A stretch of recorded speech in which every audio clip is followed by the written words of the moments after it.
So the first thing we want to talk about is templates and multi-agent versus single agent.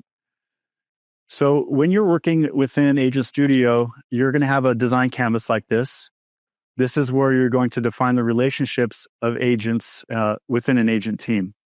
And there's generally two types of agents you're going to have in 25C release.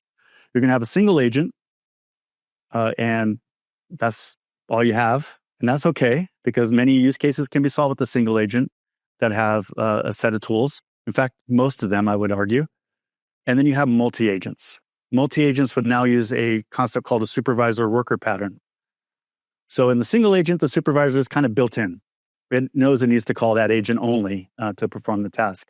In a multi-agent architecture, the supervisor's job is to not only come up with the plan, but also pick the right agent for the job. And the worker agent that it calls knows how to use the tools that it has available to it to perform those tasks. So you'll create this type of relationship, supervisor-worker relationship.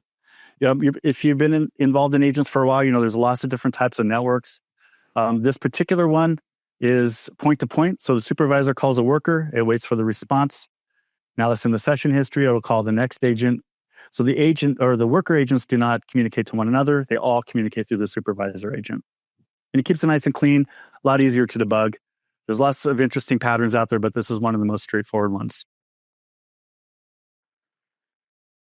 So when to pick one or the other? Again, I would say start with the single agent. Kausha was suggesting this as well.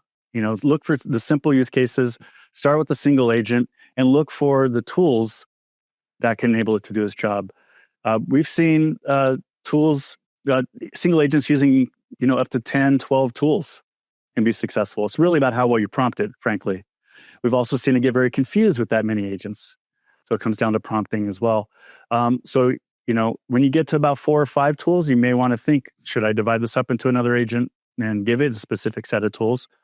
Or do I want to spend the time on the prompt to make sure it knows how to call those tools within a single agent? So it's pretty loose. It really depends on how you want to define it. And we'll talk a little bit about how you can think about that as well. A couple ways to think about multi-agents. So again, the supervisor is responsible for interpreting what the user wants to do, coming up with that plan, routing it to the appropriate worker, and using the session history to call the next agent in that chain, along with the output of that previous agent. The worker agent is really designed for a specific task or maybe a specific domain. So we talked, Kausha mentioned, recruiting is an example. This is where a multi-agent might make sense because you might have one agent that is well-defined to review resumes, candidate resumes, and make recommendations. You may have another agent that's well-designed to schedule calls and interviews. You don't necessarily want to have one agent doing that, right? These are different domains of tasks that you want to have very different. So using multi-agents in that scenario makes a lot of sense. You can do it domain-based, as we mentioned, or function-based. Function-based would be things like, hey, if I want to go get personal information, I want an agent to do it. But if I want to do something that's payroll-specific, I want this agent to do that. So that's another way to divide things up. But this is something you want to think about, and it's going to take some experimentation to get right, typically. But how to partition your agents up if you're going to use the multi-agent architecture. Again, start simple. Start with a single agent. Look for the tools, a very specific task you can perform and get success. And then think about, is this a type of flow that really requires multiple agents to solve it? And you'll see in the product some pre-configured templates. These are developed by Oracle. Typically, they're designed to be used within the context of the Fusion application as a augmentation of the application. The way it works in 25C is these templates are provided to every customer.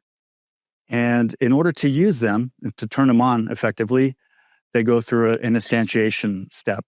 They effectively copy the agent and instantiate the agent and all of its tools within their customer environment. And they will also modify these or customize these tools or agents as well. An example is the document tool. If my document tool is meant to answer questions about benefits, Well, I need the customer's documents in order to answer them correctly, right? So there's a step there where the customers have to upload the documents that are relevant to their benefits. Clearly, I can't put a generic benefits document out there and be successful with that.